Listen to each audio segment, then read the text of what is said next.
A woman is shot several times in Washtenaw County. Police say her own fiance tried to kill her. He later turned the gun on himself. The violence happening with the couple's young child in the home. Fox News' Charlie Langton with the latest.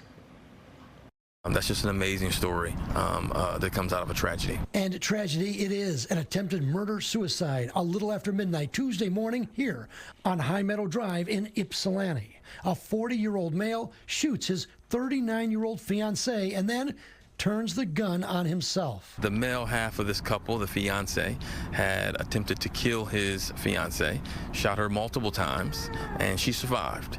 He, however, turned the weapon on himself and died of a self-inflicted gunshot wound. The couple's 1-year-old child was in the home, but the child was not hurt. The survivor had called her family, and her family called us. They were from out of state. The woman rushed to the hospital and underwent surgery. The reason for the shooting still being investigated by sheriffs, but it looks like domestic violence. The first thought we go to is domestic violence, and so it's possible that that was really the cause of what this is. So domestic violence is real. And the amazing part of this tragic story, this woman is strong, right, to survive multiple wounds, make the call herself to get herself and her child some help. Washtenaw County sheriffs continue to investigate.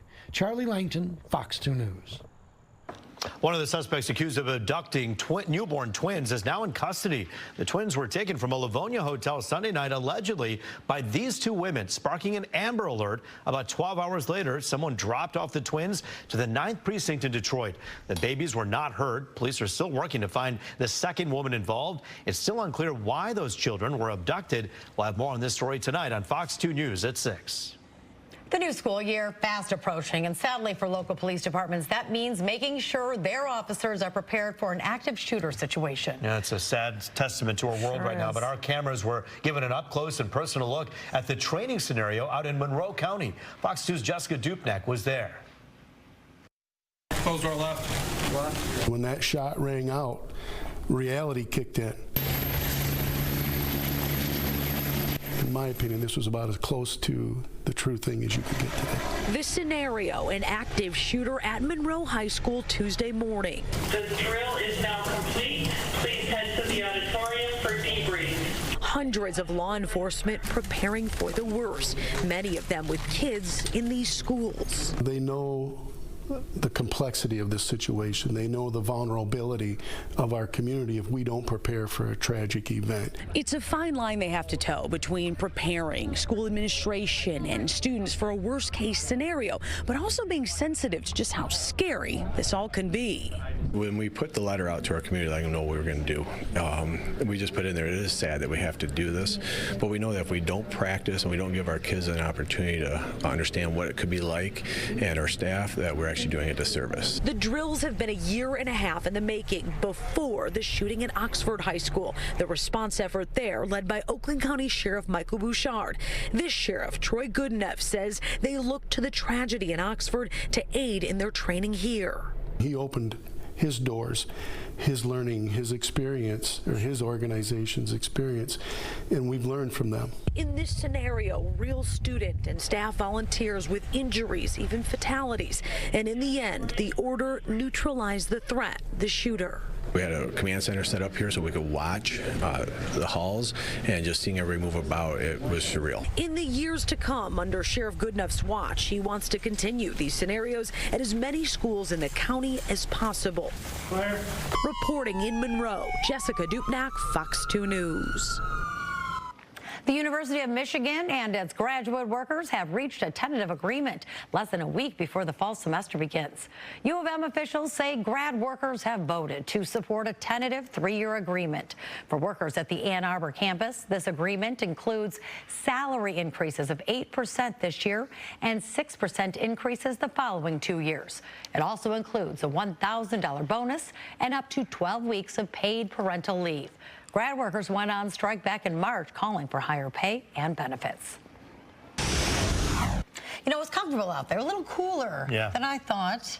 anticipated. It felt like maybe it was going to rain, but it never did. But here's the deal. Rising temperatures are on the way. But with rising temperatures come the rising chance of storms. And Rich Luderman says we may actually expect some of those coming up in a few days. Tomorrow and Thursday, Roop and Taryn. Yes, it was cooler today with all the clouds. There were some sprinkles, especially out through Livingston County, closer to Lansing. You can see over the last couple of hours, the sprinkles have fizzled out. But we are watching storms building over the UP, and some of this action may come our way early tomorrow morning. Right now, 72 for us. That's it out there. 72 in Lansing. A little warmer out around South Haven. They're at 80 degrees. How about live pictures from Mount Clemens? That's the Clinton River. Looks nice there. Hazy sunshine and 72. We'll get down to 63. Pretty nice evening ahead, and then you'll see more heat and humidity and storm chances for Wednesday and for Thursday. Thursday's going to be the hot one. We're going to check the numbers for you coming up in 10. Roop, Taryn, back to you. Rich, we'll talk to you then. Thank you. A Detroit nonprofit is getting a much-needed new home. Yes, volunteers with help from local design experts are turning an old church into a fun learning environment. Fox 2's Ingrid Kelly has more. Turning a house of praise into a new space of joy. The house where we started was 1,300 square feet. This building behind us is 13,000 square feet. Class Act Detroit. It's an organization which provides no-cost programs for youth that promote leadership values through art education. What we use is hip-hop to reach and teach. That's our motto. And the organization recently purchased this former church on Detroit's west side. We're extremely blessed. And Class Act Detroit has a plan for its most recent blessing, and it's been blessed to receive help as it moves forward in its mission. We volunteered to come out here and furnish everything. IKEA is providing design expertise and furnishings for as many spaces as possible, and that includes a new kitchen. On Tuesday, Fox 2 cameras caught the IKEA volunteer team putting in hard work to take the space from a church to what will now be called the House of Hip Hop. A built-in venue, a built-in cafe, a community kitchen that's accessible to all. Part of the transformation, a sanctuary will now become a performance stage. And IKEA is working to make it all possible. The space here is about 13,000 square feet, so we have a lot of space to furnish and a lot of classrooms to furnish for the youth. So this will be one of our largest IKEA donation projects that we've done locally. It's an act that will not only transform this building, but the lives of youth in the community. Thank you. I love you. This is for us. This is our community. This is where we're from. And we want to get out there and help as much as we can. In Detroit, Ingrid Kelly, Fox 2 News.